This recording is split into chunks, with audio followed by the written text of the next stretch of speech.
Hey guys, it's Scott with Scottie B Cards, and in this video I want to talk about the best rookies in 2023. We are looking forward to the future of 2023 and discussing the best rookies that are coming out next year. We now know every single rookie we have in 2022, headlined of course by Julio Rodriguez, Bobby Witt Jr., Spencer Torkelson, and many other great players. But if any player debuted past, I believe, May 12th, they do not have a rookie in any set in 2022. May 12th seems like a really early cutoff, and I want to discuss how that impacts the hobby. I want to show the top rookies, in my opinion, heading into next year, and who you could potentially target if you're looking to target rookies in 2023. So let's just jump into it. The very first thing, this is Rylan Bannon, I believe is how you say his name. And Rylan, he debuted on May 13th, 2022. And this card was the last Topps Now rookie with a rookie logo. Every other Topps Now debut card had a call-up designation. And that call-up designation just means that their rookie cards are being held out entirely until 2023. And I want to show you the list. So you have Rylan Bannon right here. Then the next person was Denny Reyes. And then all the way up, you can see Nolan Gorman. And I believe on the 21st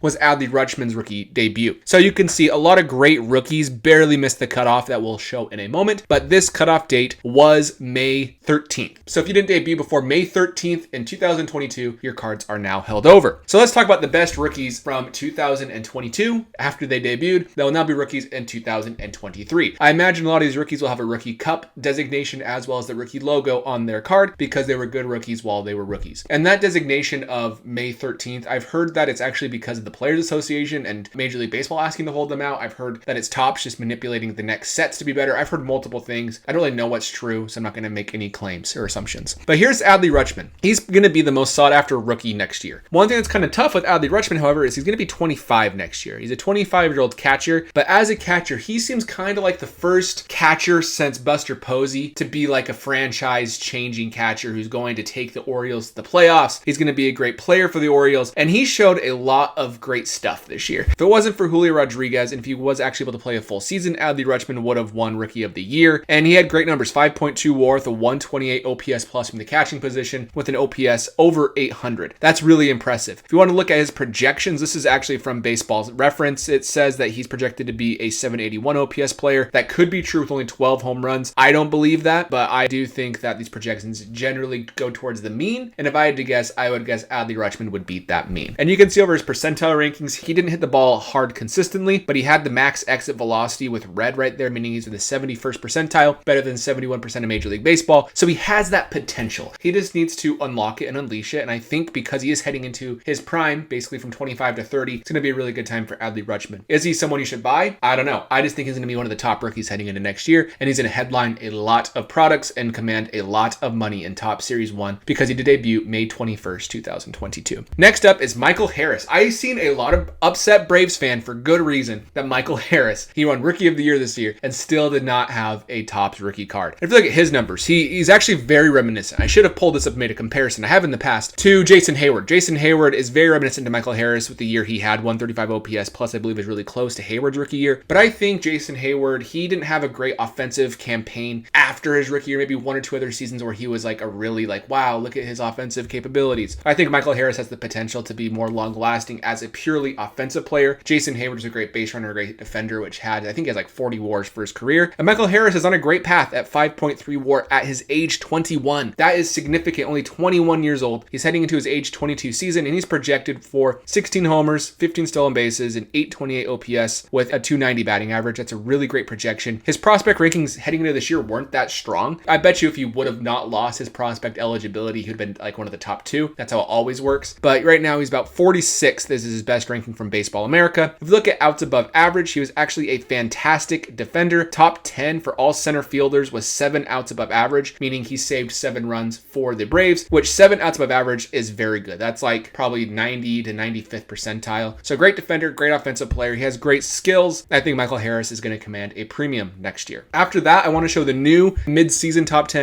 and you're going to see a few names on this list that you're going to see on my list. And the first one is Corbin Carroll. I'm a big fan fan of Corbin Carroll, and I don't know why. That's the weirdest thing about Corbin Carroll. And I've done that about a few prospects in the past. Juan Soto is the last one I was like, I'm a big fan of this kid based off of like some minor stats and what I saw in a really small sample size, but I didn't know why. And I'm not saying Corbin Carroll's going to be as good as Juan Soto, but I really want Corbin Carroll to succeed. It's probably because I had a couple Bowman Chrome boxes and I pulled some Corbin Carroll autographs, which is why I like him, but he looks great in the big leagues. He only played 32 games with a 1.2 WAR, a 133 OPS plus, 830 OPS. I do want to show his minor league stats. His career minor leagues is a 310 batting average, a 1.014 OPS with high slugging and high on base percentage. That's extremely impressive for a player who is only 21 who debuted in the big leagues at age 21. That's really good. He's fast and he's a good defender, and overall he's just a great player. So for that reason, Corbin Carroll seems like a decent buy heading into next year. I think he will command some premiums. His batting average projections only at 259, his OPS projections at 771. I think he will probably beat both of those, but the way rookies work, you never really know. But Corbin Carroll will be somebody that people are chasing heading into 2023. After that, we have Riley Greene, Teapot, Tyler Nevercott. He is a Tigers fan and he likes Riley Greene a lot, and I trust him. But other than that, he has 1.4 WAR. His OPS plus is right around 100. Much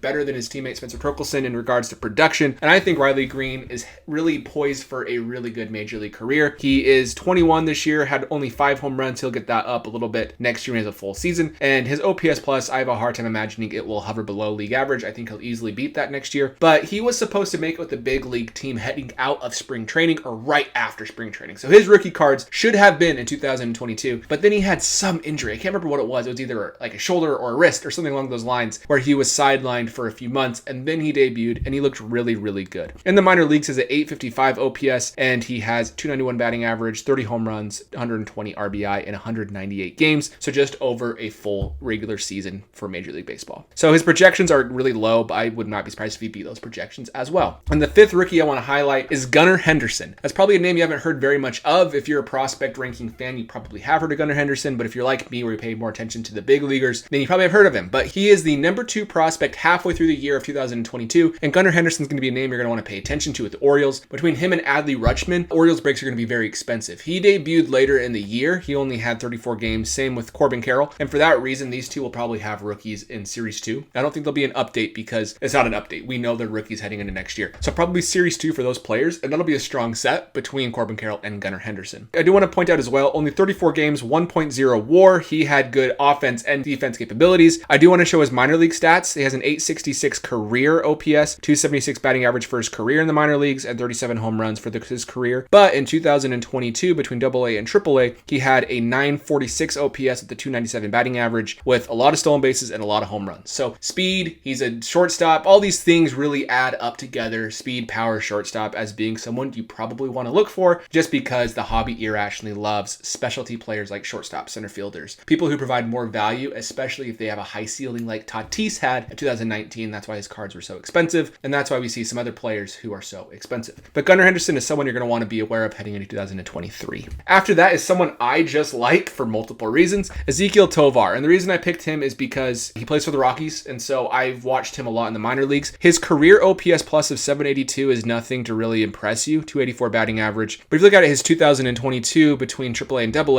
in those 71 games, he had a 319 batting average, a 927 OPS, 14 home runs, and he actually is the third highest ranked newcomer behind Andrew Painter and Jackson Chirino for the Brewers. But right here you can see Tovar was the number 28 prospect on Major League Baseball's prospect list. He debuted later in the season, so he's someone I'm going to target because I'm an irrational Rockies fan, and I haven't been able to target a good rookie probably since, I thought Brendan Rodgers would be good in 2019, but realistically probably since Trevor Story in 2016, maybe Ryan McMahon in 2018, but basically since a good rookie since Trevor Story. So I'll go after him. He debuted at age 20. That's one of the youngest Rockies players of all time. It'll be his first full season next year at age 21, which is why I like him. And the rest of the rookies, these are the other top rookies you're going to see. And there's a lot more I did not include on this list, but there's some big ones like Josh Young, Shane Langoliers, Miguel Vargas, JJ Bleday, Nolan Gorman, Gabriel Moreno. Francisco Alvarez is a really big one. He's a catcher for the Mets. Then we have Brett Beatty, Max Meyer, and you can read the rest, but a lot of great players, a lot of great potential. So I think 2023 is actually shaping up to be a really good rookie class, especially with these top headliners of Adley Rutschman, Michael Harris, Corbin Carroll, Riley Greene, Gunnar Henderson are the big 5, I would say, heading into next year, followed by guys like Ezequiel Tovar, who some of these other guys are going to be some really big rookies. You can never predict everything accurately. So other than that, Let me know who you're targeting and who you are most excited to collect in 2023, and I will see you in the next video.